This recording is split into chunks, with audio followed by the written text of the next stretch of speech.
இயேசு கிறிஸ்துவின் பரிசுத்த நாமத்திற்கு ஸ்தோத்திரம். ஆமென். கிறிஸ்து பிரியமானவர்களே, கப்பல் என்ற தலைப்பிலே நம் வருட தொடக்கத்திலிருந்து பேசிக்கொண்டு இருக்கிறோம். கர்த்தர் அநேக புதிய புதிய வெளிச்சத்திலே நம்ம நடத்தி கொண்டு இருக்கிறார். ஆமென். 15வது பாகம் வரைக்கும் நான் பேசினேன். முந்தின வாரம் நம் பாஸ்டர் ராஜன் பேசும் பொழுது அது கப்பல் 16வது பகுதியாக அது நமக்கு போதிக்கப்பட்டது. ஆமென். அல்லேலூயா. அது நீங்கள் கேட்டிருந்தீங்கன்னா பாஸ்டர் அதில் மென்ஷன் பண்ணார், இது 16வது வால்யூம் என்று சொல்லி. ஆமென். ஆக இன்றைய நாளில் நாம் 17வது பகுதிக்குள்ளாக கடந்து சென்று கொண்டு இருக்கிறோம். கப்பல் என்றால் விசுவாசத்திற்கு அடையாளமாக 1 தீமோத்தேயு 1வது அதிகாரம் 19வது வசனத்தின் அடிப்படையிலே நாம் அந்த வசனத்தை தியானித்து கொண்டு வருகிறோம். கப்பல் என்பது விசுவாசத்துக்கு அடையாளம். கப்பல் பயணிக்கிற கடல் தண்ணீர் தேவனுடைய வார்த்தைக்கு அடையாளமாக இருக்கிறது என்று நாம் தியானித்து கொண்டு வருகிறோம். 15வது பாகத்தில் நாம் பார்த்தோம், விசுவாசம் என்பது சபை என்று நாம் ஒரு புதிய வெளிப்பாட்டை புதிய வெளிச்சத்திலே பெந்தகோஸ்தே என்று அதை தியானித்தோம். ஆமென். இந்த நாளில் மறுபடியும் 17வது பகுதியாக இந்த நாளின் செய்தியின் தலைப்பு பயணத்தின்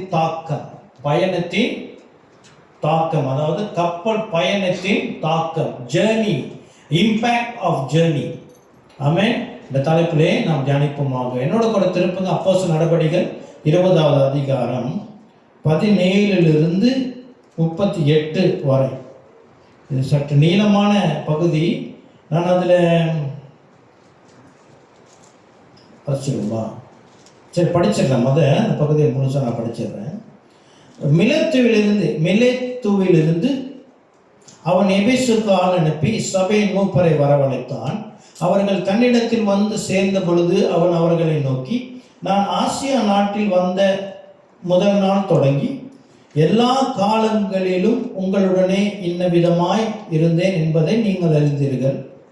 வெகு மனத்தாழ்மையோடும் மிகுந்த கண்ணீரோடும் யூதருடைய தீமையான யோசனைகளால் எனக்கு நேரிட்ட சோதனைகளோடும் நான் கர்த்தரை சேவித்தேன். பிரயோஜனமானவைகளில் ஒன்றையும் நான் உங்களுக்கு மறைத்து வைக்காமல் வெளியரங்கமாக வீடுகள் தோறும் உங்களுக்கு பிரசங்கித்து உபதேசம் பண்ணி தேவனிடத்திற்கு திரும்புவதை குறித்தும் நம்முடைய கர்த்தராகிய இயேசு கிறிஸ்துவை விசுவாசிப்பதை குறித்தும் நான் யூதருக்கும் கிரேக்கருக்கும் சாட்சியாக அறிவித்தேன். இப்பொழுதும் நான் ஆவியிலே கட்டுண்டவனாய் எருசலேமுக்கு போகிறேன். அங்கே எனக்கு நேரிடும் காரியங்களை நான் அறியேன். கட்டுகளும் உபத்திரவங்களும் எனக்கு வைத்திருக்கிறதென்று பரிசுத்த ஆவியானவர் பட்டணந்தோறும் தெரிவிக்கிறதையும் மாத்திரம் அறிந்திருக்கிறேன். ஆகிலும் அவைகளில் ஒன்றையும் குறித்து கவலைப்படேன். என் பிறநாளையும் நான் அருமையாக எண்ணேன். என் ஓட்டத்தை சந்தோஷத்தோடு முடிக்கவும் தேவனுடைய கிருபையின் சுவிசேஷத்தை பிரசங்கம் பண்ணும்படிக்கு நான் கர்த்தராகிய இயேசு கிறிஸ்துவினிடத்தில் பெற்ற ஊழியத்தை நிறைவேற்றுவமே விரும்புகிறேன். இதோ நான் உங்களுக்குள்ளே சஞ்சரித்து தேவனுடைய ராஜ்யத்தை குறித்து பிரசங்கம் பண்ணினதை கேட்டவர்களாகிய நீங்கள் எல்லாரும் இனி என் முகத்தை பார்க்க மாட்டீர்கள் என்று அறிந்திருக்கிறேன். தேவனுடைய ஆலோசனையில் ஒன்றையும் நான் மறைத்து வைக்காமல் எல்லாவற்றையும் உங்களுக்கு அறிவித்தபடியினாலே எல்லாருடைய இரத்த பழிக்கும் நீங்கி நான் சுத்தமாய் இருக்கிறேன் என்பதற்கு உங்களை இன்றைய தினம் சாட்சிகளாக வைக்கிறேன். ஆகையால் உங்களை குறித்தும் தேவன் தம்முடைய சுய இரத்தத்தினாலே சம்பாதித்து கொண்ட தமது சபையை மேய்ப்பதற்கு பரிசுத்த ஆவி உங்களை கண்காணிகளாக வைத்த மந்தை முழுவதையும் குறித்து எச்சரிக்கையாய் இருங்கள். நான் போன பின்பு மந்தையை தப்பவிடாத கொடிதான ஓநாய்கள் உங்களுக்குள்ளே வரும். உங்களிலும் சிலர் எழும்பி சீஷர்களை தங்களிடத்தில் இழுத்து கொள்ளும்படி மாறுபாடவைகளை போதிப்பார்கள் என்று அறிந்திருக்கிறேன். ஆனபடியால் நான் 3 வருஷ காலமாய் இரவும் பகலும் கண்ணீரோடு இடைவிடாமல் அவனவனுக்கு புத்தி சொல்லி கொண்டு வந்ததை நினைத்து விழித்திருங்கள். இப்பொழுதும் சகோதரரே, நீங்கள் பக்தி விருத்தி அடையவும் பரிசுத்தமாக்கப்பட்ட அனைவருக்குள்ளும் உங்களுக்கு சுதந்திரத்தை கொடுக்கவும் வல்லவராய் இருக்கிற தேவனுக்கும் அவருடைய கிருபையுள்ள வசனத்திற்கும் உங்களை ஒப்பு கொடுக்கிறேன். ஒருவனுடைய வெள்ளியாகிலும் பொன்னையாகிலும் வஸ்திரத்தையாகிலும் நான் இச்சிக்கவில்லை. நீங்கள் அறிந்திருக்கிறபடி எனக்கும் என்னுடனே கூட இருந்தவர்களுக்கும் வேண்டியவர்களுக்காக இந்த கைகளாலே வேலை செய்து இப்படி பிரயாசப்பட்டு பலவீனரை தாங்கவும் வாங்குகிறதை பார்க்கிலும் கொடுக்கிறதே பாக்கியம் என்று கர்த்தராகிய இயேசு சொன்ன வார்த்தைகளை நினைக்கவும் வேண்டும் என்று எல்லா விதத்திலையும் உங்களுக்கு காண்பித்தேன் என்றான். இவர்களை சொன்ன பின்பு அவன் முழங்கால் படியிட்டு அவர்கள் எல்லாரோடும் கூட ஜெபம் பண்ணினான். அவர்கள் எல்லாரும் மிகவும் அழுது, என் முகத்தை நீங்கள் இனி பார்க்க மாட்டீர்கள் என்று அவன் சொன்ன வார்த்தையை குறித்து அதிகமாய் துக்கப்பட்டு பவுலின் கழுத்தை கட்டி கொண்டு அவனை முத்தம் செய்து கப்பல் வரைக்கும் அவனோட கூட போனார்கள். ஆமென். கிறிஸ்து பிரியமானவர்களே, இந்த சம்பவம் எங்கே நடக்கிறது? எபேசு பட்டணத்தில் இருக்கிற மூப்பர்கள் என்று சொல்லப்படுகிறது. சபை பாஸ்டர்களை குறிக்கிற ஒரு அந்த சொல்லாக இருக்கிறது. அந்த சபைகளுடைய அநேக சிறிய சபைகள், எபேசுல இருக்கிற சபைகளுடைய பாஸ்டர்களை கூப்பிட்டு பவுல் கடைசியாக ஒரு ஆலோசனை கொடுத்து, கமிஷன் கொடுத்து, நீங்கள் உங்கள் சபையை, உங்கள் விசுவாசிகளை, மந்தையை பாதுகாத்து கொள்ள வேண்டும் என்று ஆலோசனை கொடுத்து அவர் எங்கே போகிறாரு? எருசலேமுக்கு கிளம்புகிறார். இது பவுலுடைய மூன்றாவது மிஷினரி பயணத்தினுடைய முடிவு. இதோடு அவர் எருசலேமுக்கு செல்லுகிறார். ஆமென். இதை நம்ம பைபிள் ஸ்டடியில் கொஞ்சம் ஆழமாக பார்த்தோம் இல்லையா? ஆமென். இப்போ ஏன் இந்த வசனம் எனக்கு ஏன் கவரப்பட்டது என்றால், இதில் கடைசி வசனத்தில் அவர் கப்பல் ஏறி பயணிக்கிறார். கப்பல் தலைப்பில் பேசிக்கொண்டு இருக்கிறதுனால இது நமக்கு ஆண்டவர் இந்த வசனங்களோடு இடைப்படுவாராக.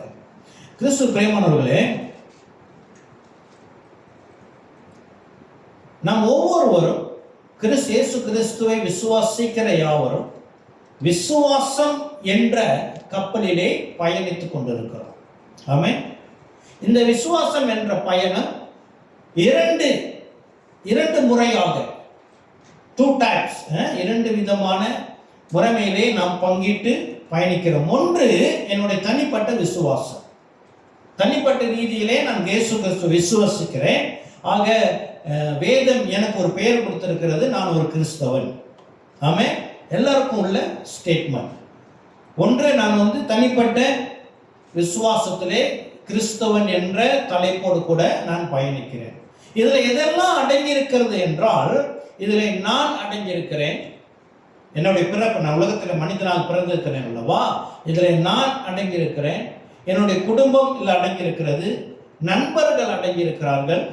ஆமென். விசுவாசினா தனி விசுவாசி அல்ல, தனியாக ஒரு காட்டில் தனியாக ஒரு ஒரு ஒரு யாரும் இல்லாத இடத்துல வாழுகிற வாழ்க்கை அல்ல கிறிஸ்தவர்களுடைய வாழ்க்கை. நாம் சமூகத்தோடு இணைந்து வாழ்கிறவர்களாக இருக்கிறோம்.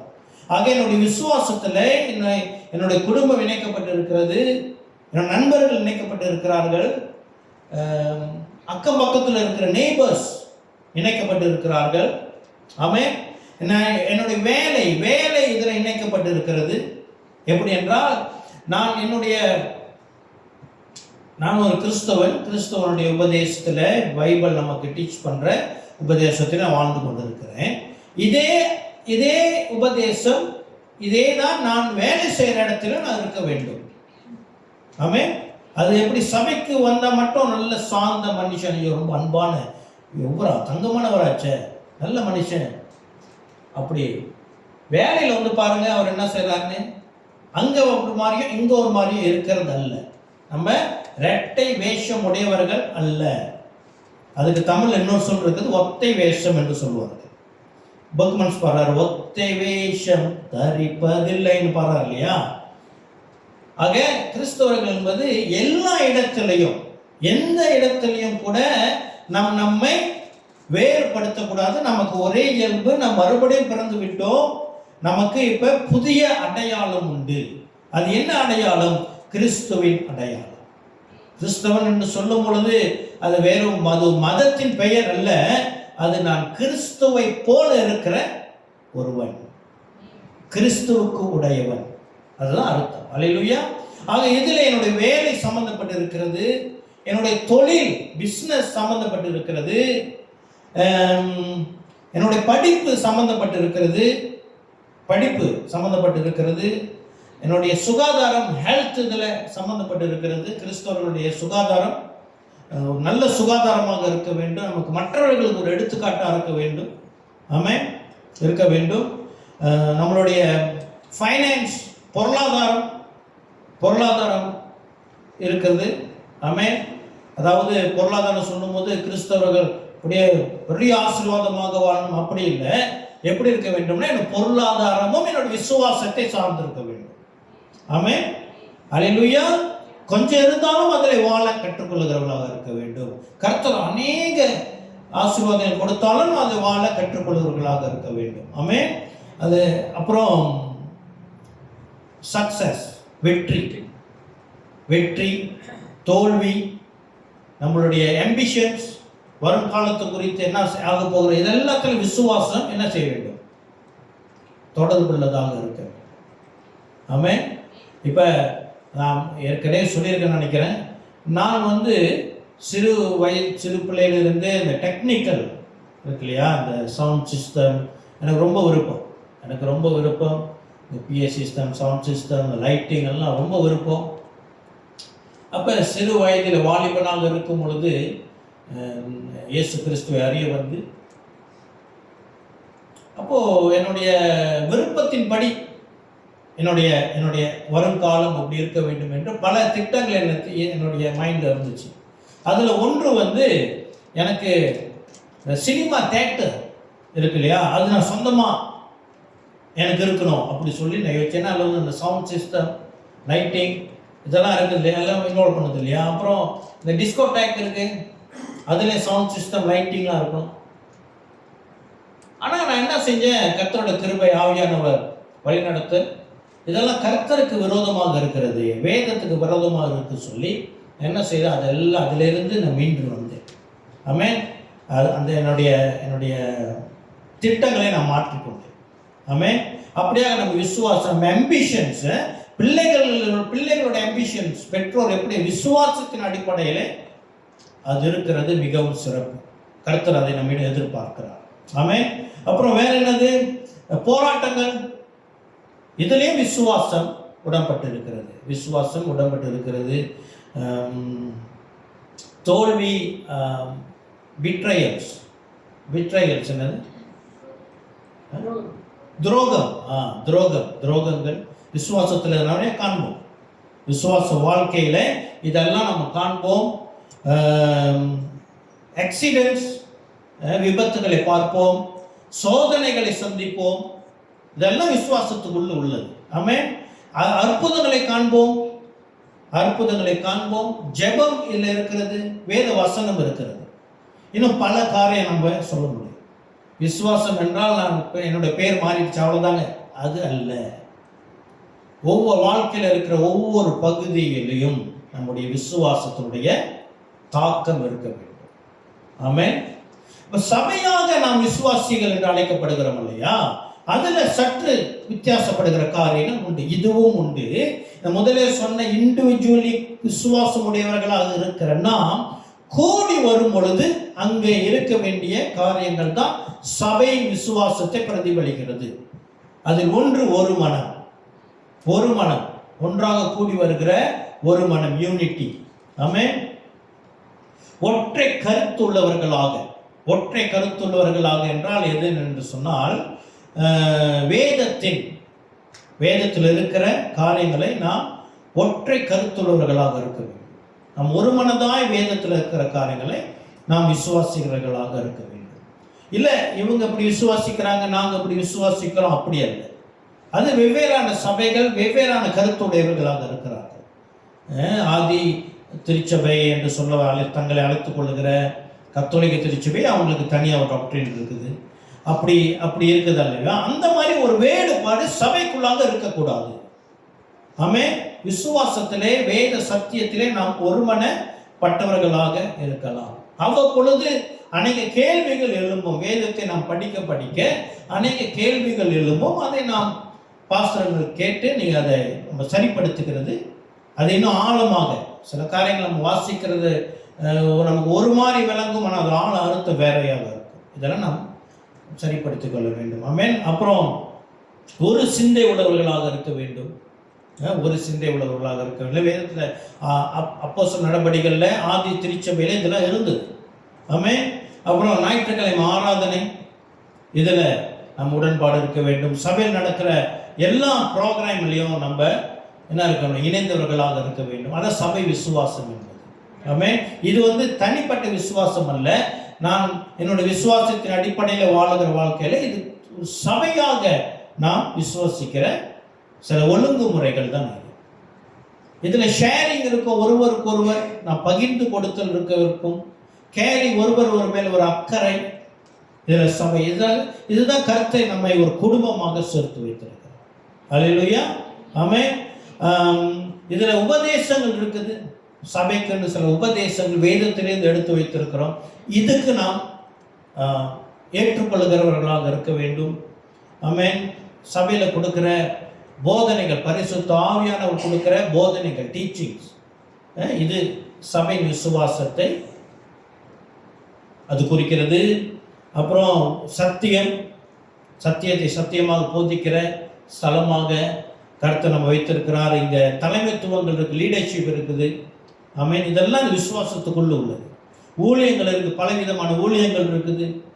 ஆராதனை, வர்ஷிப் ஊழியம் இருக்கிறது, மியூசிக் ஊழியம் இருக்குது, அங்கே பாட்டு, கம்ப்யூட்டர், லேப்டாப், சவுண்ட் சிஸ்டம், ஏகப்பட்டது இருக்குது. இதெல்லாம் சபை, இதெல்லாம் விசுவாசத்துக்குள்ளே வருது. விசுவாசத்துக்கு வெளியே இல்லை, விசுவாசத்துக்குள்ளே இருக்கிற காரியங்கள். ஜெபம் இருக்கிறது, கூடி ஜெபிக்கிறது இருக்குது, பெண்கள் ஜெப கூட்டம் இருக்கிறது, நம்ம ஒரு ஜூம் ஜெப கூட்டம் இருக்கிறது. ஆமென்.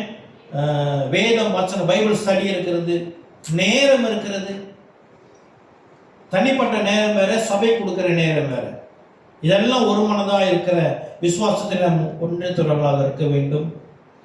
போகிற இடம், டெஸ்டினேஷன் நமக்கு இருக்கிறது. எங்கே போகிறோம், இந்த சபை, இந்த டீச்சிங்ஸ், கர்த்தர் வேத வசனம் நம்ம எங்கே கொண்டு போய் கொண்டு இருக்கிறது, அதில் நம்ம ஒரு மன்றம் இருக்க வேண்டும். ஆமென். சபையில் அகாடமியும் இருக்கிறது. அகாடமி சபையில் நம் வேத வசனத்தை படிக்கிறவர்களாக அநேக பைபிள் காலேஜஸ் இருக்குது. ஆமென். இதெல்லாம் விசுவாசத்துக்குள்ள வருது. ஆமென். கர்த்தரோட வருகை, ரட்சர், இதுக்கு நேராக தான் சபை பயணித்துக் கொண்டிருக்கிறது. இந்த ஃபைனல் டெஸ்டினேஷன் அந்த இதில் நம்ம பார்த்தோம். ஆமென். ஆக கிறிஸ்து பிரியமானவர்களே, எல்லாருடைய பயணமும் ஒரே மாதிரி இருக்கிற பயணம் அல்ல. ஒவ்வொருத்தவங்களுக்கும் வயதுக்கு ஏற்ற மாதிரி, அவர்களுக்கு வேற மாதிரி, இவர்களுக்கு வேற மாதிரி அந்த அனுபவங்கள் வெவ்வேறாக இருக்கும். ஆமென். எல்லாருடைய விசுவாசம் ஒன்றா அப்படின்னா, நாம் விசுவாசிக்கிற கர்த்தராகிய இயேசு கிறிஸ்து ஒருவர், பரிசுத்த ஆவியானவர் ஒருவர், வேத வசனம் ஒன்று. ஆமென். ஆனால் பரிசுத்த ஆவியானவர் நம்மை வழிநடத்துகிற விதம் வெவ்வேறாக இருந்தாலும் அது அனைத்தும் விசுவாசம் என்ற பெயர் கொண்டதாக இருக்கிறது. அல்லேலூயா. என்னுடைய விசுவாசம் வேறு, அவருடைய விசுவாசம் வேறு. ஒரு வசனத்தை நாம் தியானித்தோம். விசுவாசத்துடைய அளவு ஒவ்வொருவர்களுக்கும் ஒவ்வொரு மாதிரி இருக்கு என்று நாம் ஒரு தடவை வசனத்தை தியானித்தோம். ஆமென். விசுவாச அளவு எப்படியாக இருந்தாலும் விசுவாசம் விசுவாசம்தான். 1 கொரிந்தியர் 3வது அதிகாரத்தில் 9வது வசனத்திலிருந்து 15 வரைக்கும் வாசித்தோம் என்று சொன்னால், அங்கே கட்டப்படுகிற அந்த அந்த ஸ்தலமானது பொன், வெள்ளி, வேற என்னது, பொன், வெள்ளி, பிரான்ஸா, அப்புறம் வைக்கோல், இதெல்லாம் அது ஒப்பிட்டு சொல்லப்பட்டு, இது அக்கினியிலே சுட்டரிக்கப்பட்டு அதனுடைய தன்மை விளங்கும் என்று சொல்லி நாம் பார்க்கிறோம். என்ன சொல்ல வருகிறேன் என்றால், விசுவாசத்திலே விசுவாசம் ஒன்றுதான், ஆனால் விசுவாச பயணம் அனைவருக்கும் ஒரே மாதிரி இருக்காது, வெவ்வேறாக இருக்கும் என்று நான் சொல்ல வருகிறேன். ஆமென். அதில் தான் இன்னும் கொஞ்சம் ஆழமாக போகிறோம். சில பேருடைய விசுவாச பயணம் மிகவும் மகிழ்ச்சியோடு இருக்கும். சில பேரோட விசுவாச பயணம் மிகவும் மகிழ்ச்சியோடு இருக்கும். அதுதான் வேதமும் சொல்லுகிறது. ஆமென். என்னதான் பிரச்சனைகள் இருந்தாலும் பிலிப்பியர் 4:4 படி நம் கர்த்தருக்குள் மகிழ்ந்து நம் விசுவாசத்தை மகிழ்ச்சியோடு பயணிக்க வேண்டும். ஆமென். விசுவாசத்துல மகிழ்ச்சி இல்லைன்னா something is wrong. ஆமென். விசுவாசத்துல மகிழ்ச்சி இல்லைன்னா எங்கேயோ ஏதோ ஒன்று இருக்குது. we have to deal with it. நம்ம அதை சரி செய்ய வேண்டும். ஆமென். அப்புறம் சில பேருக்கு அது ரொம்ப எக்ஸைட்டிங்கா இருக்கும். ஓ விசுவாசம் அப்படி துடிப்போம். விசுவாசம் விசேஷமா நான் சொல்றேன், இங்க பாருங்க, நான் ஏறக்குறைய ஒரு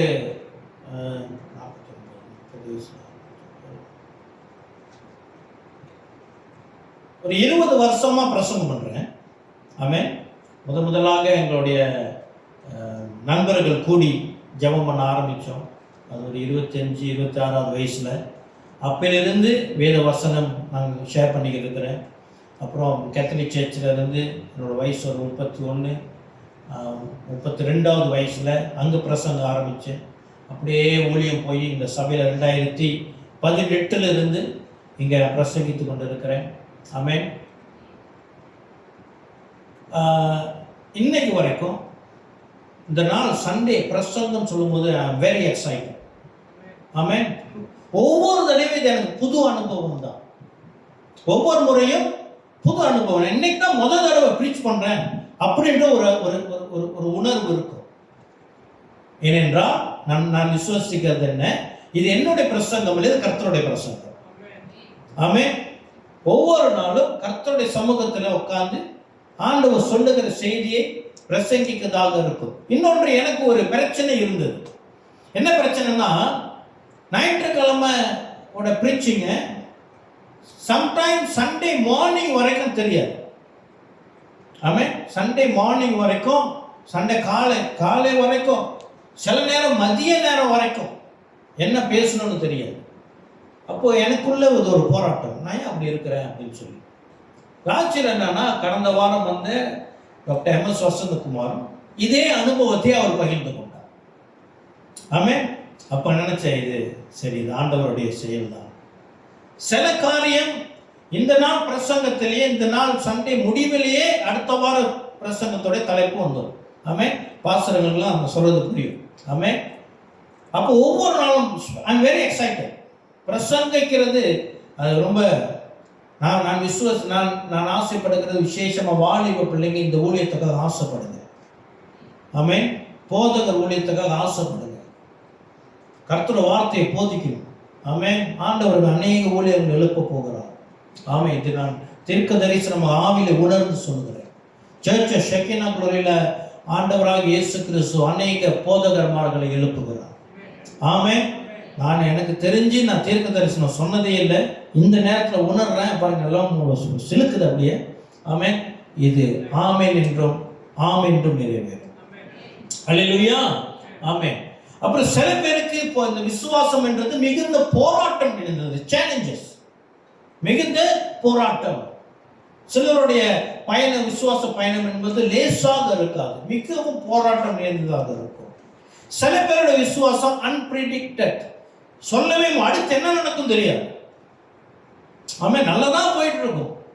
அல்லது இந்த வாரம் ஒண்ணு, அடுத்த வாரம் பார்த்தா வேற ஒண்ணு, அதுக்கப்புறம் பார்த்தா வேற ஒண்ணு, சொல்ல முடியாத அளவுக்கு காரியங்களே இருக்கும். ஆமென். சிலருக்கு எப்படி இருக்கும்? விசுவாசம் வல்லமை உள்ளதாக இருக்கும். ஆமென். சிலருடைய விசுவாசம் வல்லமை நிறைந்ததாக இருக்கும். எதிர்பார்க்காத காரியங்கள் ஜெபத்திலே அவர்களுக்கு கிடைக்கும். நம்ம சிந்தனைக்கு எட்டாத காரியங்கள் ஆண்டவர் செய்வார், அற்புதம் செய்வார், வல்லமை நிறைந்ததாக இருக்கும். சிலருடைய ஊழியம் அநேக கனி கொடுக்கிறார், ஃப்ரூட்ஃபுல்லா இருக்கும், அநேகருக்கு ஆசீர்வாதமாக இருக்கும். ஆமென். நம்முடைய விசுவாசம் தான், ஆனால் அநேகருக்கு அது ஆசீர்வாதமாக இருக்கும். சிலருடைய ஊழியம் பாடுகள் நிறைந்ததாக இருக்கும்.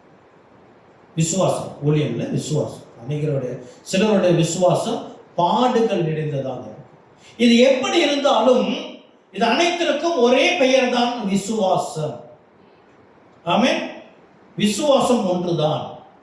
ஆனால் கப்பல் பயணத்தில் போகும் பொழுது கடலுடைய சூழ்நிலை எப்பொழுதுமே ஒரே மாதிரி இருக்கும் என்று இல்லை.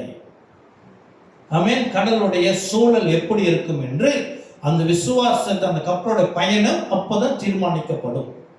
ஒருவேளை ஆரம்பிக்கும் பொழுது நன்றாக இருக்கும், நடு பாதையிலே அந்த பயணத்திலே திடீரென்று அங்கு ஒரு பெரிய கொந்தளிப்பு, ஏதேனும் நடக்க வாய்ப்பு இருக்கு இல்லையா?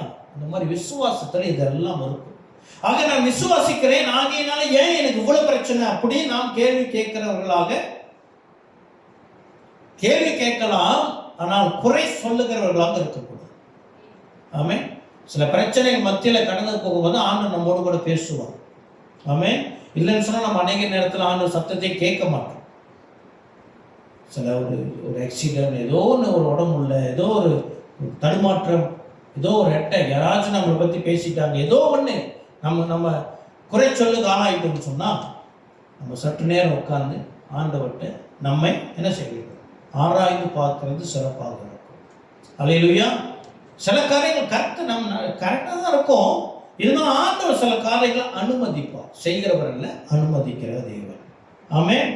சரி, இப்போ மறுபடியும் இந்த 38வது வசனம், 38வது வசனத்தில் அப்போஸ்தலர் நடவடிக்கை 20:38 வாசித்தது மறுபடியும் படிக்கிறேன். பவுலின் கழுத்தை கட்டிக்கொண்டு அவனை முத்தம் செய்து கப்பல் வரைக்கும் அவனுடனே கூட போனார்கள். ஆமென். கிறிஸ்து பிரியமானவர்களே, பவுலுடைய இந்த கப்பல் பயணம், பவுலுடைய விசுவாசமானது அநேகருடைய வாழ்க்கையை தாக்கினது. அந்த நல்ல தாக்குதல், அந்த இம்பேக்ட், பவுலுடைய வாழ்க்கை, பவுலுடைய விசுவாசம் அநேகருடைய வாழ்க்கையிலே ஒரு தாக்கத்தை கொண்டு வந்தது. ஆமென். ஆகையினாலே பவுலுடைய இந்த பயணத்தை, கப்பல் பயணத்தை இவர்கள் மிகவும் வருத்தத்தோடு அனுப்பிவிட்டார்கள். பவுல் அதை மகிழ்ச்சியாக ஏற்றுக்கொண்டார், ஆனால் ஜனங்கள் அவரை வருத்தத்தோடு அனுப்பிவிட்டார்கள். ஏன்னா முந்தின வசனம் சொல்லுகிறது, அவர்கள் எல்லாரும் மிகவும் அழுது என் முகத்தை நீங்கள் இனி பார்க்க மாட்டீர்கள் என்று அவன் சொன்ன வார்த்தையை குறித்து அதிகமாய் துக்கப்பட்டு, ஆமென், துக்கத்தோடே பவுலை அனுப்பிவிட்டார்கள். ஆமென். இன்னொரு காரியம், இந்த பவுலுடைய எல்லாருடைய கப்பல் பயணமும் not as smooth as many, எல்லாருடைய போலவும் நம்முடைய விசுவாச பயணம் அவ்வளவு சுமூகமாக இருக்காது. இப்ப பவுல் ஒரு கப்பல் பயணத்திலே போகிறார். அவர் போகிற இடம், அங்க என்ன நடக்க போகிறது என்பது பவுல் அறிந்திருக்கிறார். இந்த கப்பல் பயணம் ஒரு இடத்துல தொடங்குது, இங்க எபேசுல தொடங்கி அவர் ஒரு இடத்துல போய் சேர போகிறார். அது 2-3 போர்ட் தாண்டி போகும். கடைசியில் அவர் எருசலேம் போகும் பொழுது எருசலேமில் அவருக்கு வர காத்து கொண்டு இருக்கிற முடிவு மகிழ்ச்சியான முடிவு அல்ல. ஏன்னா 22:23 அவர் சொல்லுகிறார், எப்பொழுதும் ஆவியிலே கட்டப்பட்டவனா எருசலேமுக்கு போகிறேன், அங்கே எனக்கு நேரிடும் காரியங்களை நான் அறியேன், கட்டுகளும் உபத்திரவங்களும் எனக்கு வைத்திருக்கிறது என்று பரிசுத்த ஆவியானவர் பட்டணந்தோறும் தெரிவிக்கிறதை மாத்திரம் அறிந்திருக்கிறேன். என்ன சொல்லுகிறார், நான் எருசலேமுக்கு போகிறேன், அங்கே எனக்கு உபத்திரவம் காத்து கொண்டு இருக்கிறது. ஆமென். அந்த உபத்திரத்தை குறித்து தான் இப்ப நம்ம பைபிள் ஸ்டடியில வெள்ளிக்கிழமை படிச்சுட்டு இருக்கிறோம். ஆமென். அப்ப கிறிஸ்து பிரியமானவர்களே, எல்லாருடைய பயணமும் எல்லாருக்கும் ஆசீர்வாதமாக இருக்கும் என்று சொல்ல முடியாது. சிலருடைய விசுவாசத்துடைய முடிவு சிலர் அழிந்திருக்க கூடும். ஆனால் எது எப்படி இருந்தாலும் நம்முடைய விசுவாசத்திலே நாம் சந்திக்கிற சவால்கள் தேவனுடைய ராஜ்யத்தை கற்றதாக இருக்கும். ஆமென். சரி,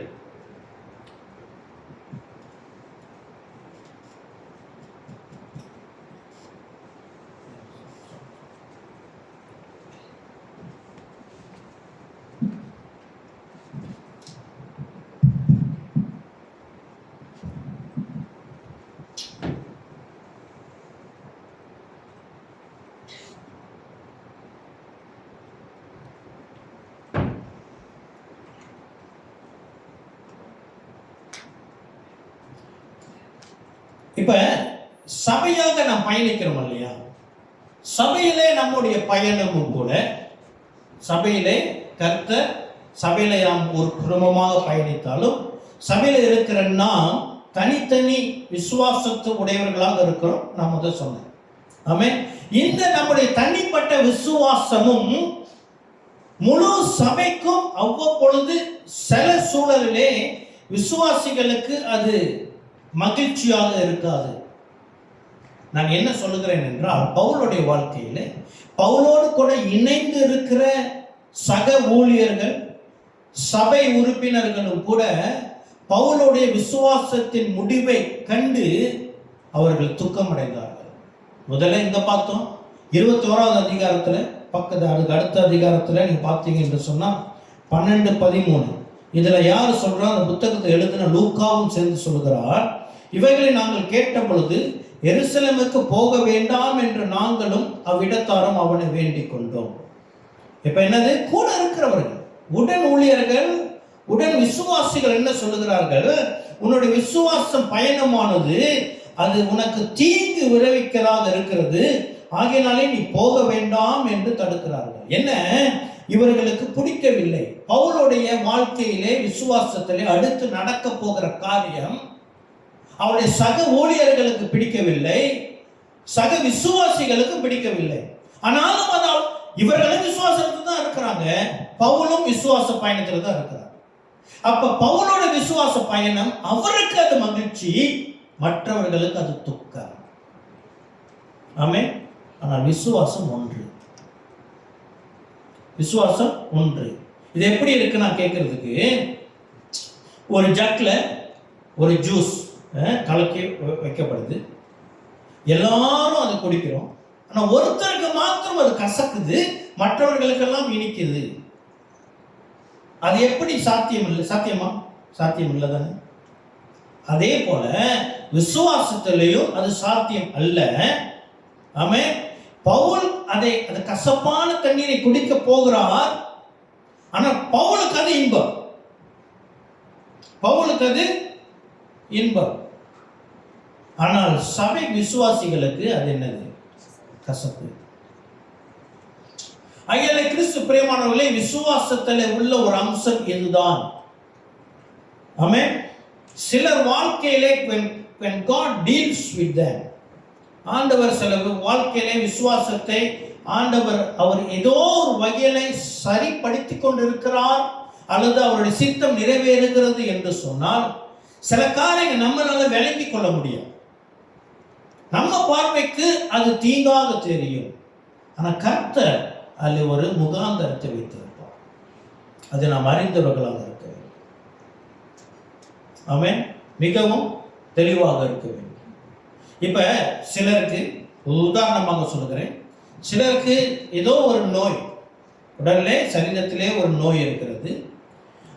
நம்ம ரொம்ப நாள் ஜெபம் பண்ணி இருக்கிறோம், ஆண்டவர் சுகம் கொடுக்கல. இருந்தாலும் அந்த நோய் இருந்தாலும் அவர்கள் சபைக்கு தொடர்ச்சியாக கஷ்டப்பட்டு இது கால்வலி ஏதோ ஒரு நோய் வந்து கொண்டு இருப்பார்கள். ஆமென். அப்போ நம்ம என்ன செய்கிறோம்? அவங்களுக்காக தொடர்ச்சி ஜெபம் பண்ணிக்கிட்டே இருக்கணும். ஒரு நாள் என்ன செய்கிறாரு? ஆண்டவர் சுகத்தை கொடுத்தாரு. ஆமென். சுகம் கொடுக்கறதுக்கு முன்னக்கும் அவர் விசுவாசி தான், கர்த்தருடைய பிள்ளை தான். சுகம் கிடைச்ச பிறகும் அவங்க விசுவாசி தான், கர்த்தருடைய பிள்ளை தான். ஆனால் சுகம் கிடைத்ததுக்கு அப்புறம் முன்னாடி இருந்த அந்த ஈடுபாடு, ஆண்டவர் கூட இருந்த ஈடுபாடு கொஞ்சம் குறை. ஏன்னா இப்போ கொஞ்சம் சுகம் கிடைச்சிருச்சு இல்லையா? இப்போ அவங்க எப்படி கொஞ்சம் உலகத்தோடு கூட வாழ ஆரம்பித்து ஆண்டவரை விட்டு தூரம் போக ஆரம்பிப்பார்கள். அப்போ அவங்களுக்கு நோய் இருந்தது நன்மையா, நோய் குணமானது நன்மையா? நோய் இருக்கிறது தான் நன்மை, அப்படித்தானே? ஆமென். சரீரத்தில் நோய் இருந்தாலும் ஆத்துமா என்ன வந்துச்சு? சுகாதாரமாக இருந்துச்சு, ஆரோக்கியமாக இருந்தது. இப்போ சரீரம் ஆரோக்கியமாக இருக்கிறது, ஆத்துமா நோய் அடைந்துவிட்டது. ஆமென். ஆக ஆண்டவர் சில காரியங்களை டீல் பண்ணும் பொழுது நம்ம என்ன செய்யணும்? ஆண்டவருடைய சித்தம் வாழ்க்கை நிற வேண்டும் என்று சொல்லி ஜெபிக்கிறவர்களாக நாம் கடந்து போகிறவர்களாக இருக்கிறோம். ஆமென். சரி, தொடர்ந்து பார்ப்போம். இப்போ ஏன் பவுலுடைய வாழ்க்கை, பவுலுடைய விசுவாசம் அநேகருக்கு என்னவாக இருக்கிறது? ஜனங்கள் அறிந்திருக்கிறார்கள் இது தேவனுடைய சித்தம் என்று அறிந்திருக்கிறார்கள். வேற லூக்கா சொல்றார், அவங்களுக்கு தெரியும். லூக்கா தான் எழுதுறாரு, லூக்காவுக்கு தெரியும், கூட இருக்க உடன் ஊழியர்களுக்கு தெரியும். ஆவியானவர் உங்க வாழ்க்கையில சில காரியங்களை தீர்மானித்து விட்டார். அவர் கர்த்தருக்கென்று இரத்த சாட்சியாக மரிக்க வேண்டும், சொந்த ஜனங்கள் கையில் ஒப்படைக்கப்படுவார், அங்கிருந்து ரோம ராஜ்யத்தில் ஒப்படைப்போற இதெல்லாம் அவங்க அறிந்தவர்களாக இருக்கிறார்கள். ஆமென். இருந்தும் ஏன் பவுல் மேலே இவர்களுக்கு அப்படி ஒரு இம்பாக்ட், ஒரு தாக்கம்? அப்படி என்றால் பவுல் இவர்கள் வாழ்க்கையில என்ன செய்தார் என்று நாம் இன்னைக்கு தியானிக்கும் பொழுது கர்த்தர் நம்மோடு கூட பேசுவாராக. நம்முடைய வாழ்க்கையை கர்த்தர் பவுலின் வாழ்க்கையை போல மாற்றுவாராக. ஆமென். பவுல் செய்தது என்ன? ஏன் ஜனங்கள் பவுல் மேலே இவ்வளவு ஒரு பற்று உள்ளவர்களாக இருந்தார்கள் என்றால், கிறிஸ்து பிரியமானவர்களே, 2 வசனங்களை நான் காட்ட விரும்புகிறேன். 1 கொரிந்தியர் 11வது அதிகாரம் முதல் 2 வசனங்கள். 1 கொரிந்தியர் 11வது அதிகாரம். பவுல் செய்தது என்ன? 1 Corinthians chapter 11 verse 1 and 2. நான் கிறிஸ்துவை பின்பற்றுகிறது போல நீங்கள் என்னை பின்பற்றுகிறவர்களாய் இருங்கள். ஆமென். பவுல் என்ன செய்தார்? ஜனங்களுடைய வாழ்க்கைக்கு இவர் ஒரு முன்மாதிரியாக வைத்து, எப்படின்னு சொன்னா, இப்ப ட்ரெயின் போகுது இல்லையா? ட்ரெயின் அது எவ்வளவு நீளமாக இருந்தாலும் அதை இழுத்து செல்லுகிற அதோட என்ஜின் முன்னுக்கு பகுதி மட்டும்தான் இருக்கும். ஆமென். முன்னுக்கு பகுதி மட்டும்தான் இருக்கும். அதோட கூட மற்ற இந்த கம்பார்ட்மெண்ட்லாம் அதோடு இணைக்கப்பட்டு இருக்கும். இப்போ பவுல் சொல்லுகிறது எப்படி? நீங்க என்னை பின்பற்றி வாருங்கள். என்ன சொல்கிறார்? நான் கிறிஸ்துவை பின்பற்றுகிறது போல நீங்கள் என்னை பின்பற்றுகிறவர்களா இருங்கள். அப்படி சொல்றாரு. அப்ப என்ன சொல்றாருன்னா, நான் ஓடுறேன், நீங்க பின்னாடியே ஓடிவாங்க அப்படின்னு தன்னை என்ன செய்கிறார்? ஒரு முன்மாதிரியாக வைக்கிறார். இப்ப அந்த முன்னுக்கு இருக்கிற என்ஜினை கழட்டி விட்டுட்டோம். இருக்கிறது மட்டும் போகுமா? பின்னாடி மட்டும் போகுமா? அப்படின்னா ஓட முடியாது. இப்ப இன்றைக்கு நம் வாழ்க்கையிலே கிறிஸ்துவ விசுவாசத்தில் சபைகளுக்கு பவுல் எப்படி முன்மாதிரியாக இருக்கிறார் என்றால், பவுல் மூலியமா கர்த்தர் கொடுத்த இந்த உபதேசங்கள். ஆமென். இன்றும் நாம் எப்படி இருக்கிறோம்னா, இந்த வசனத்துக்கு உட்பட்டவர்களாக தான் இருக்கிறோம். ஏன்னா பவுலுடைய வாழ்க்கையில இவர் எழுதுனது எல்லாம் அனுபவித்து எழுதின ஒரு மனுஷன். நான் அடிக்கடி நான் சொல்லுவேன், இயேசு கிறிஸ்து பவுலை புழிஞ்சு எடுத்துட்டார். புழிஞ்சு சக்கையா தான் அவருடைய சரீரம் பூமியிலிருந்து பிரிந்தது. ஆமென். அப்போ பவுலுடைய இந்த உபதேசத்துல தான், கிறிஸ்துவின் உபதேசம் பவுலுக்கு கொடுக்கப்பட்டு எழுத்து வடிவம் பெற்று அந்த உபதேசத்திலே நாம் பயணித்துக் கொண்டிருக்கிறோம். ஆமென். சபைக்கான உபதேசங்கள் பவுலுடைய நிருபங்களிலிருந்து எடுக்கப்பட்டது. பவுல் மாத்திரமல்ல, ஏன்னா பவுல் பிரஜாதிகளுக்கு பிரித்தெடுக்கப்பட்டதுனால் நாம் பவுலுடைய உபதேசம் நம் கைக்கு வந்தது. மற்ற 12 அப்போஸ்தலர்களுமே கர்த்தரால் பயன்படுத்தப்பட்டவர்கள் தான். ஆமென். அப்போ பவுல் அவர் ஜனங்களுடைய வாழ்க்கையிலே, விசுவாசிகளுடைய வாழ்க்கையிலே அவர் இன்வெஸ்டட், அவர் முதலீடு செய்திருக்கிறார். ஆமென். அவர் என்ன செஞ்சிருக்கிறார்? முதலீடு, இன்வெஸ்ட் பண்ணியிருக்கிறார். அவர் என்னத்தை இன்வெஸ்ட் பண்ணார், என்னத்தை அவர் முதலீடு செய்தார் என்றால் அடுத்த வசனத்திலே தெளிவாக எழுதியிருக்கிறது. சகோதரரே, நீங்கள் எல்லாவற்றிலும் என்னை நினைத்து கொண்டு, என்னவா? என்ன யார் நினைக்க சொல்றாரு? பவுலை நினைத்து கொள்ள வேண்டுமா? ஆமென். நான் உங்களுக்கு ஒப்புவித்தபடி நீங்கள் கட்டளைகளை கை கொண்டு வருகிறது நிமித்தம் உங்களை புகழுகிறேன். பவுல் ஜனங்களுக்கு ஒப்புவித்த சத்தியத்தின் அதில் இருக்கிற கட்டளைகளை ஜனங்கள் என்ன செய்றாங்களா? கடைபிடித்து வருகிறார்களா?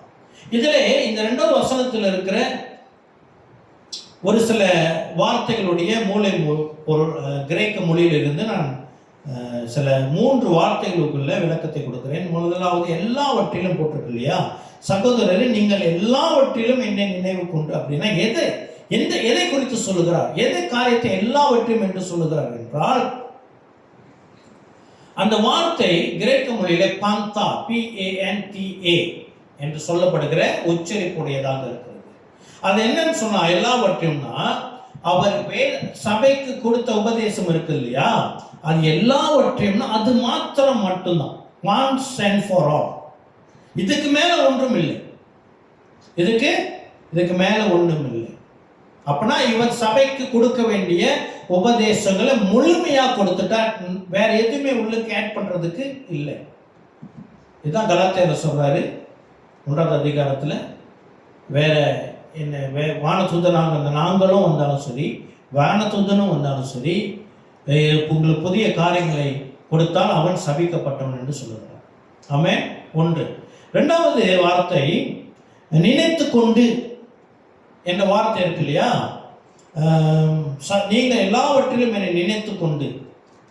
அந்த நினைத்து கொண்ட வார்த்தைக்கு என்ன அர்த்தம்னா, பி மைண்ட்ஃபுல் ஆஃப், அதாவது ரொம்ப எச்சரிக்கையா. என்னது? அவர்கள் பவுலை நினைத்து கொண்டு அல்ல, பவுல் கொடுத்த உபதேசம், பவுல் கொடுத்த உபதேசங்களை நினைத்து கொண்டு. எப்படி நினைச்சு கொண்டு இருப்பாங்கன்னா, இது பவுல் போதித்தது, இது பவுல் போதித்தது. ஆமென். நம்மளும் சில பிரசங்கங்கள், சில காரியங்களை ஆண்டவர் நம்மகிட்ட பேசினது தான் பிரசங்கத்தில். இப்போ நான் பிரசங்கிக்கும் பொழுதோ, பாஸ்டர் பிரசங்கிக்கும் போதோ நாங்கள் தான் பிரசங்கிக்கிறோம். ஆனால் அது ஆண்டவருடைய வார்த்தை, இது முழுமையாக ஆண்டவருடைய வார்த்தை. ஆனால் ஒரு 20 வருஷம் கழிச்சு ஏதேனும் ஒரு காரியம் ஞாபகத்து வச்சிருக்கும் பொழுது, இது 20 வருஷத்துக்கு முன்னுக்கு இந்த பாஸ்டர் சொன்னது அப்படின்னா சொல்லுவோம். அப்படித்தானே? ஆனால் தேவனுடைய வார்த்தை தான். அந்த வார்த்தையின் வாழ்க்கை மாற்றும். எனக்கு பல பிரசங்கியார் சொன்ன வார்த்தைகள் நினைவுக்கு இருக்கிறது. யார் இதை எப்படி சொன்னார்கள் என்று துல்லியமாக ஒரு சில காரியங்கள் ஞாபகத்தில் இருக்கிறது. ஆமென். அப்ப என்ன அர்த்தம்? இந்த காரியங்களை விசுவாசிகள் பின்பற்றும் பொழுது இது பவுலை நினைவு கூறுவதாகவும் இருக்கிறது. அல்லேலூயா. அடுத்த ஒரு வார்த்தை கட்டளைகளாக இந்த கொடுத்திருக்கு இல்லையா? இதுதான் ஆங்கில பைபிள்ல, அநேக பைபிள்ல வெவ்வேறு வார்த்தைகள் கொடுக்கப்பட்டிருக்குது. நினைக்கிறேன் NIV ட்ரெடிஷன்ஸ் போட்டிருக்குது. கிங் ஜேம்ஸில் வேற ஒரு வார்த்தை இருக்கும், NLVல வேற ஒரு வார்த்தை இருக்குது. பட் ஓவரால் அதோடைய கிரேக்க சொல்லி பராடோசிஸ் என்ற வார்த்தை. இதோடைய கன்க்ளூஷனாக என்ன ஒரு வார்த்தை கொடுக்கலாம்னு சொன்னால் டீச்சிங்ஸ் அண்ட் டாக்ட்ரின்ஸ், இதை கொடுக்கலாம். ஆமென். அதாவது நிறைய வார்த்தைகள் கொடுக்குறாங்க. மெயினாக இதை மையப்படுத்திய காரியங்களாக இருக்குது. அது கிறிஸ்து பிரியமானவர்களே, பவுல் விசுவாசம் ஜனங்களை ஏன் இவ்வளவு தூரத்துக்கு தாக்குனது என்றால், பவுல் விசுவாசிகளுடைய வாழ்க்கையிலே சில காரியங்களை முதலீடாக வைத்திருக்கிறார், இன்வெஸ்ட் பண்ணியிருக்கிறார். வைத்து அவன் வாழ்க்கையிலே ஒரு திணித்து இருக்கிறார். எதை திணித்தார் என்றால், சத்தியத்தை அவர் வாழ்க்கையிலே திணித்தார். ஆமென். சத்தியத்தை சத்தியமாக போதித்தார். கர்த்தர் இவருக்கு ஒப்புவித்ததை இவர் சபைக்கு ஒரு மாற்றம் இல்லாமல் அப்படியே ஒப்புவித்திருக்கிறார். அல்லேலூயா. கிறிஸ்து பிரியமானவர்களே, நாம் இந்த CSG தமிழ் சர்ச்சிலும் தமிழ் ஆங்கிலத்திலும் முழுமையாக CSG சர்ச்சில் நாம் என்ன செய்கிறோம் என்றால், சத்தியத்தை சத்தியமாக போதிக்கிறோம். ஆமென். சத்தியத்தை சத்தியமாக போதிக்கிறதுக்கு நாம் முயற்சி செய்து கொண்டிருக்கிறோம். நான் சில காரியங்களை சொல்லும்போது அதற்கு ஒருவேளை இன்னும் தெளிவாக நாம் கருது. கிறிஸ்து பிரியமானவர்களே, சத்தியத்தை சத்தியமாக நாம் போதித்துக் கொண்டிருக்கிறோம் என்றால் அதுக்கு என்ன அடையாளம், அதுக்கு என்ன சொல்ல வருகிறேன்? சத்தியத்துக்கு அப்பாற்பட்ட காரியங்களே நாம் இங்க போதிக்கிறது இல்லை. சத்தியத்திற்கு அப்பாற்பட்ட காரியங்களை நாம் இங்கே போதிக்கிறது இல்லை. நம்மள அநேகருக்கு அனுபவங்கள் இருக்கும். யூடியூப் செய்தியை நம்ம கேட்கிறவர்களாக இருப்போம். பல உபதேசங்கள் இதுக்கு முன்னுக்கு இருந்த இடங்களை நம்ம கேட்டு இருப்போம். அதுல ஒரு சில காரியங்களை நான் காட்டுகிறேன். நாம் அசுத்த ஆவிகளை பத்தி ரொம்ப பேசுறது கிடையாது. ஆமென். நான் சில டீச்சிங்ஸ் கேட்கிறேன். அசுத்த ஆவிகளை பத்தி அவ்வளவு டீட்டெயிலா பேசுறாங்க. இந்த ஆவி எங்க இருக்குது, எப்படி வரும், என்ன செய்யும், என்ன தாக்குதல் செய்யும் அப்படின்னு அசுத்தாவிகளை பத்தி அதிகமாக பேசுகிற காரணம். எங்கேருந்து உங்களுக்கு இதெல்லாம் கிடைக்குதுன்னு ஐ டோன்ட் அண்டர்ஸ்டாண்ட். வேதத்துல பார்த்தோம்னா இல்லை. ஆமென். வேதத்துல இல்லாத காரியங்களை, வெளியே காரியங்களை விட்டு இந்த ஆவி இப்படி செய்து அப்படி செய்து இப்படி செய்து, we don't have to know about spirits. நமக்கு தேவையானது பரிசுத்த ஆவியானவர் தான். பரிசுத்த ஆவியானவர் பற்றி நம்ம எவ்வளவு பேசினாலும் அது தேவராஜ்யத்துக்கு பயனுள்ளதாக இருக்கும். அசுத்த ஆவிகளை குறித்து அதிகமாக நம்ம பேசுகிறது இல்லை. இந்த ஆவி எப்படி செய்யும், அந்த ஆவி எப்படி செய்யும், இல்லை கேட்டிருக்கிறீங்களா? ரொம்ப பேர் தெரியுது. இந்த ஆவி இப்படி செய்யும், இந்த ஆவி பிரச்சனை கொடுக்கும், அந்த ஆவி இப்படி பண்ணும், இந்த ஆவி குடும்பத்தை கெடுக்கும், இந்த ஆவி எதே இருந்துட்டு போட்டுமே, நமக்குள்ள இருக்கிறவர் பெரியவர். ஆமென். நமக்குள்ளாக இருக்கிறவர் பெரியவர். உலகத்துல பலவிதமான திருடல்கள் இருக்கிறாங்க. ஆமென். எந்தெந்த திருடன் எப்படியாப்பட்டவன் தெரிஞ்சுக்கிறதுக்கு மேலா, அல்லது நம்மை நாம் பாதுகாப்பாக வச்சுக்கிறதுக்கு மேலா? ஆமென். நாம் பாதுகாப்பாக வச்சுக்கணும். ஏகப்பட்ட ஆவிகள் இருக்கு, கோடிக்கணக்கான ஆவிகள் உண்டு. அந்த ஆவிகளை பற்றி நம்ம தெரிஞ்சுக்கிறதுக்கு we don't need. சில நேரங்கள் ஆண்டவர் சில காரியங்களை வெளிப்படுத்துறாரா? ஆமென். அது ஏதோ ஒரு காரணம், ஒரு முகாந்திரம் இருக்கும். ஆமென். சில ஜெப குறிப்புகள், சில ஆவிகளை கடிந்து கொண்டு, சில எல்லை பிசாசுகளை நாம் கடிந்து கொள்வர்களால் ஆண்டவர் ஆவியானவர் நம்மை நடத்தும் பொழுது அதை செய்வோம். அதிகமாக நம்ம ஆவிகளை குறித்து பேசுகிறது இல்லை. சில பேருக்கு இதை கேட்கறதுக்கே ஆசை, ஆண்டவரை பற்றி கேட்கறதுக்கு ஆசை இருக்காது. இந்த ஆவி என்ன, அந்த ஆவி, இந்த ஆவி, இந்த ஆவி எப்படி, இந்த ஆவி வந்தா என்ன செய்யும், இந்த ஆவி வந்தா அங்கே நாற்றம் அடிக்குமா, இந்த ஆவி வந்தா அங்கே அது பார்க்குமா, அங்கே போகுமா, அது செய்யுமா? We don't do that. Okay, we focus on Christ, word of God. Hallelujah. பிறகு நம்ம கள்ள தீர்க்க தரிசனங்கள் கொடுக்கிறவர்கள் ரொம்ப பிராக்டிஸ் பண்றதும் இல்லை. நான் அடிக்கடி சொல்லுவேன், தீர்க்க தரிசன வார்த்தை கர்த்தர் உங்களுக்கு வைத்திருந்தால் அது வந்து சேரும், அது நிச்சயம் வரும். நாம் எங்க இருந்தாலும் கர்த்தர் சொல்லணும்னு தீர்மானம் எடுத்துட்டார்னா அந்த வார்த்தை உங்களை வந்து சேரும். ஆமென். ஒவ்வொரு முறையும் முழுமையான தீர்க்க தரிசனம் நம்மகிட்ட கொடுத்துறார், பைபிள் தான். இதை படிக்கும் பொழுது ஒவ்வொரு நாளும் ஆண்டவர் நம்மோட கூட பேசுவார். அல்லேலூயா. ஆமென். நம்ம பவுல மாதிரியே ஊழியம் செஞ்சுக்கிட்டு இருக்கிறோம்.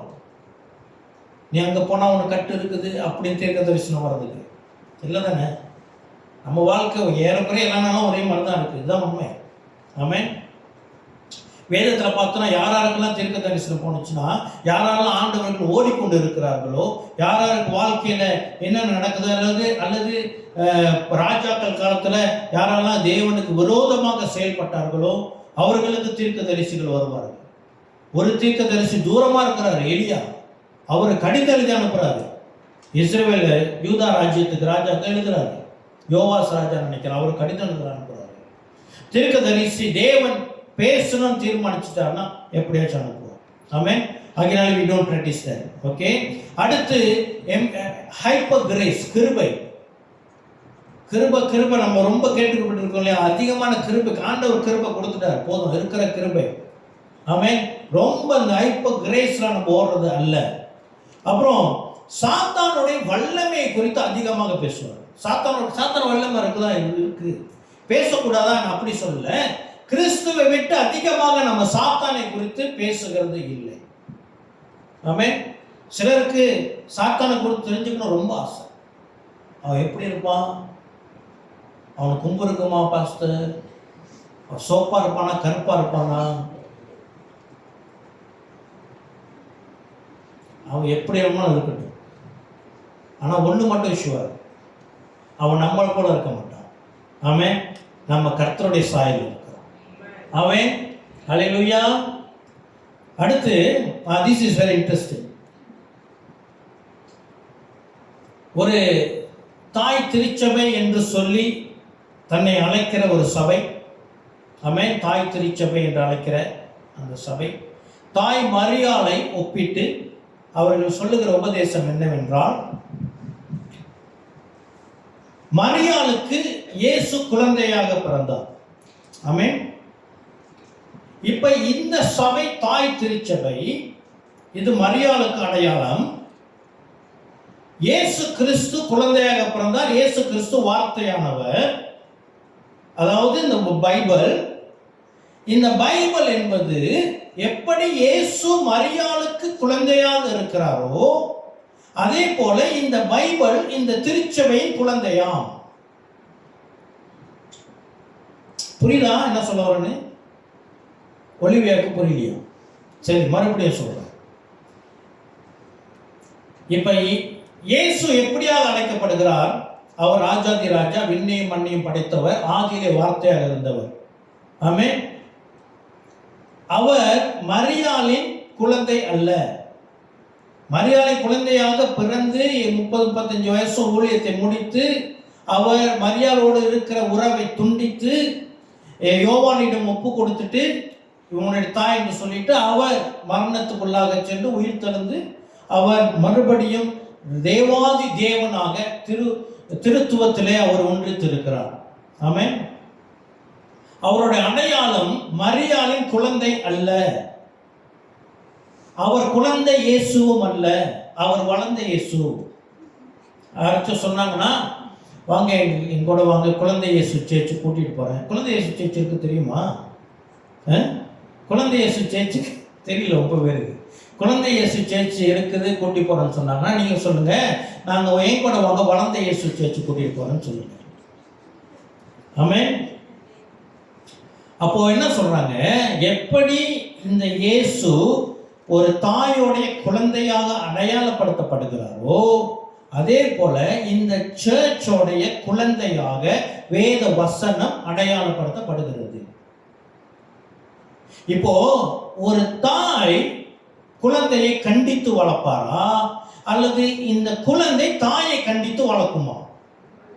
ஆனா இப்ப அப்படிதான் நடக்குது அநேக வீட்டுல. குழந்தைகள் தான் தாயை தகப்பனையும் கண்டித்து வளர்க்குறாங்க. என்ன அப்படி செய்றீங்க, ஏன் அப்படி செய்றீங்க? ஆமா இல்லையா? யாருக்கோ குத்துது. ஆமென். ஆனா 2 தீமோத்தேயு 3:16-17 சொல்லுகிறது, இந்த வேத வசனம் என்ன செய்யுமா? கண்டித்தலுக்கும் கற்பிப்பதற்கும் நீதியை பிறப்பித்தலுக்கும் வேற என்ன சீர்திருத்துதலுக்கும் இந்த வசனம் என்ன செய்யும்? அதிகாரம் உடையது. இதுதான் மேன்மை, இதுதான் முதல். கர்த்தருடைய பிரஸ்தாபங்களிலே மிக அதிகமான பிரஸ்தாபத்தை ஆண்டு வைத்திருக்கு வேத வசனம். இந்த வேத வசனத்துல தான் சபை கட்டப்பட்டு இருக்கிறது. சபைக்குள்ளாக இது ஒரு குழந்தையை போல அல்ல. ஆமென். வேத வசனத்துடைய மகத்துவங்களை நாம் பேசிக்கொண்டு இருக்கிறோம். வசனம் இல்லைன்னா நம்ம இல்லை, வசனம் இல்லைன்னா சபையும் இல்லை. ஆமென்.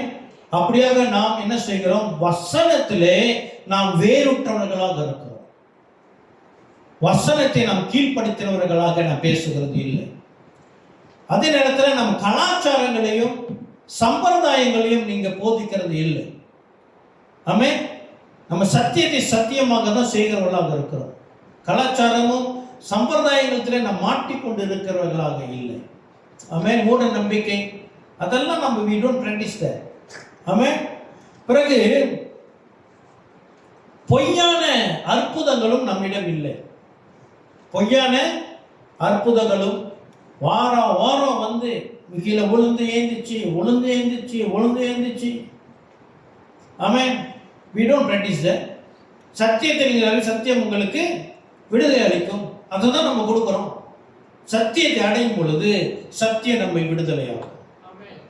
ஆமென். பிறகு நம்ம வந்து we don't practice idol worship.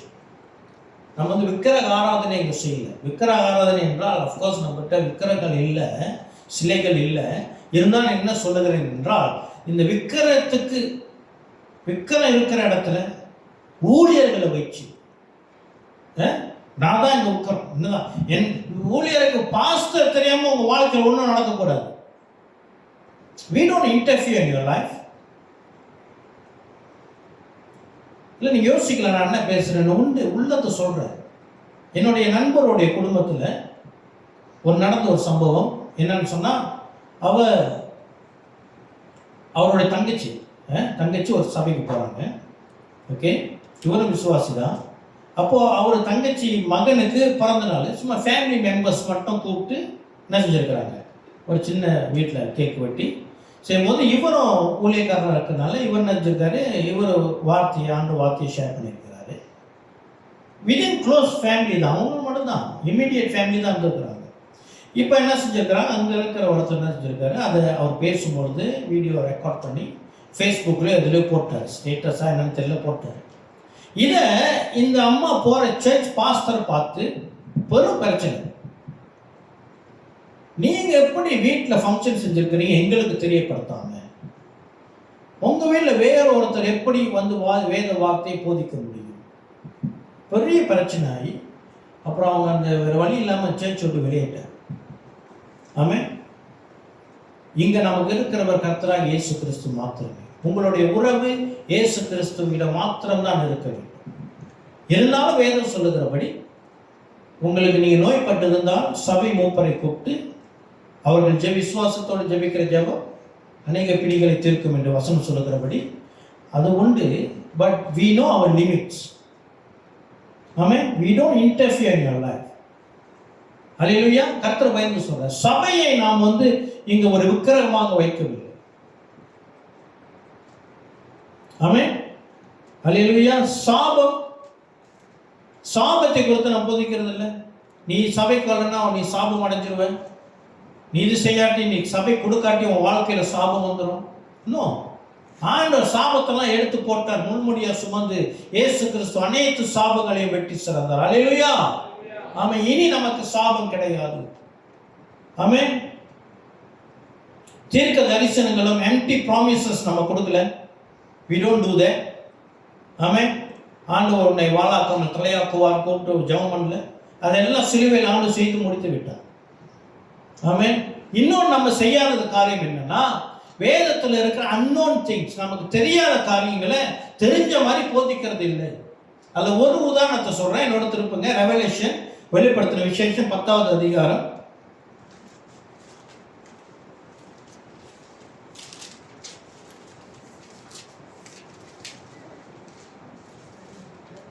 10வது அதிகாரத்தில் 3-4வது வசனம். சிங்கம் கர்சிக்கிறது போல மகா சத்தமாய் ஆர்ப்பரித்தான். அவன் ஆர்ப்பரித்த போது 7 இடிகளும் சத்தமிட்டு முழங்கின. அவ்வேழு இடிகளும் தங்கள் சத்தங்களை முழங்கின பொழுது நான் எழுத வேண்டும் என்றிருந்தேன். அப்பொழுது 7 இடி முழக்கங்கள் சொன்னவைகளை நீ எழுதாமல் முத்திரை போடு என்று வானத்திலிருந்து ஒரு சத்தம் உண்டாக கேட்டேன். இவ தரிசனத்துல யோவான் ஒரு தரிசனத்தை பார்க்கிறாரு. 7 இடி முழக்கம் இடிக்கிறது. அதில் 7 இடி முழக்கத்திலையும் ஏதோ சில காரியம் நடந்திருக்கிறது, சொல்லப்பட்டிருக்கிறது. 7 முத்திரைகள், 7 குதிரைகள், 7 முத்திரைகள், 7 கவசங்கள், கலசங்கள், இதெல்லாம் நம்ம வாசித்து வரோம். அதுல ஒன்று 7 இடி முழக்கங்கள். அந்த 7 இடி முழக்கங்கள் சொன்னதே ஆண்டவர் முத்திரை போட்டு சொல்லிட்டார். அது நமக்கு வெளிப்படுத்தவில்லை. இருந்தாலும் இந்த காரியத்தை நம்ம சொந்தமா யூகித்து ஊழியக்காரவங்க தெரியாதுதான். முத்திரை போடப்பட்டுச்சுன்னா முத்திரை போடப்பட்டுச்சு, இல்லை இந்த கடைசி காலத்துல அது முத்திரை அவிழ்க்கப்பட்டிருக்கிறது, இதான விளக்கம் இது என்று நாம் சொல்றது இல்லை. அநேக காரியங்கள் வேதத்தில் இன்னும் ரகசியமாக வைக்கப்பட்டிருக்கிறது. அதெல்லாம் இந்த ரகசியம் நமக்கு மட்டும் வெளிப்படுத்தப்பட்டிருக்கிறது, கேளுங்கள் என்று சொல்லி நம்ம சொல்றது. ஆமென். ஆமென். கிறிஸ்து பிரியமானவர்களே, நான் ஏன் இதை இவ்வளவு அழுத்தமாக சொல்லுகிறேன் என்றால், கடைசியாக நான் ஒரு வசனத்தை சொல்லி முடிக்கிறேன். முதல் சொன்னேன் இல்லையா, பவுலுடைய வாழ்க்கை ஏன் ஜனங்களுடைய வாழ்க்கையை ஒரு இம்பேக்ட் கொடுத்தது என்று சொல்லி 2 வசனங்களை கொடுக்கிறேன் என்று சொன்னேன். அதில் ஒரு வசனத்தை நினைவுபடுத்திருப்புங்கள். 1 கொரிந்தியர் 4வது அதிகாரம்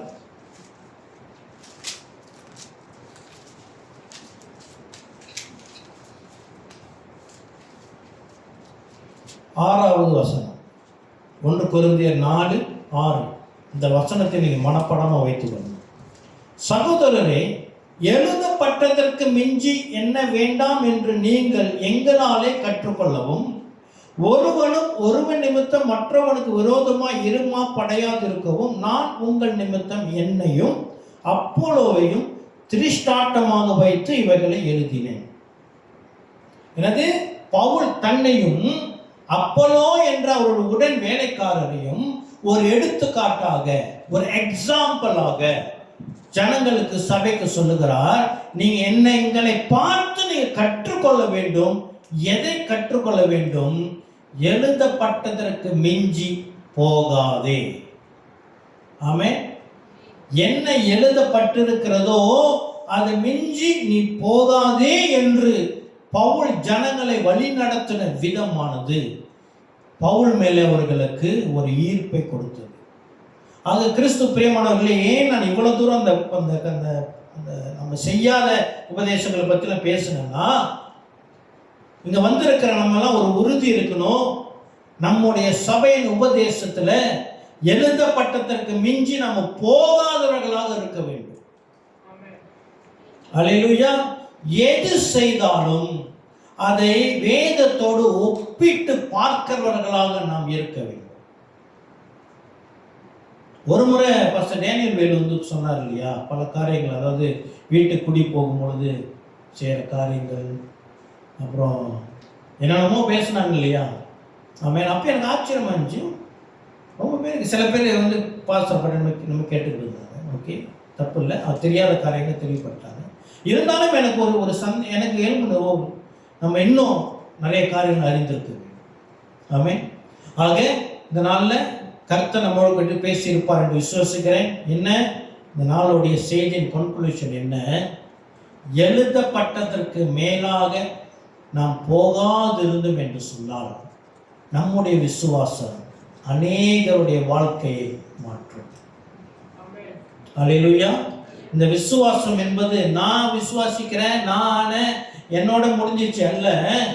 கர்த்தர் என்ன சொன்னா, அறுவடையும் மிகுதி வேலையாட்களும் குறைவு. நம்முடைய வாழ்க்கை அநேகருடைய வாழ்க்கையை மாற்ற வேண்டும். அநேகருடைய வாழ்க்கையில ஒரு விடுதலை வேண்டும். அநேகருடைய வாழ்க்கையிலே கர்த்தராகிய இயேசு கிறிஸ்து குறிக்கிட வேண்டும். கர்த்தருடைய அன்பை ஜனங்கள் ருசி பார்க்க வேண்டும். அதற்கு என்னுடைய விசுவாசமும் உங்களுடைய விசுவாசமும் நம்ம இணைந்திருக்கிற சபை என்ற விசுவாசமும் பொறுப்புள்ளதாக இருக்கிறது. ஆமென். நாம் ஜெபித்து முடிக்க போகிறோம். பாஸ்டர் வழி நடத்துவாராக. கண்களை மூடி. நல்ல ஆண்டவரே ராஜா, அந்த நாளில் கர்த்தர் எங்களோட பேசினதுக்காக நன்றி. இந்த நாளில் கூட நாங்கள் வேத வசனத்திற்கு விசேஷமாக 1 கொரிந்தியர் 4:6 வசனத்திற்கு நாங்கள் ஒப்பு கொடுக்கிறோம். எங்கள் வாழ்க்கையிலே, எங்களுடைய வாழ்க்கையில் நடக்கிற ஒவ்வொரு காரியங்களும் கூட எழுதப்பட்டதற்கு மேலாக மிஞ்சி போகாமல் இருக்க கர்த்தர் எங்களுடைய விசுவாசத்தை பாதுகாத்துக் கொள்வீராக. வந்திருக்கிற நம்முடைய பிள்ளைகளை யாவரையும் கர்த்தர் ஆசீர்வதித்து உயர்த்துவீராக. இயேசு கிறிஸ்து நாமத்தில் ஏற்றுக்கொள்ளுங்க ஜீவனுள்ள நல்ல அப்பாவே. ஆமென், ஆமென்.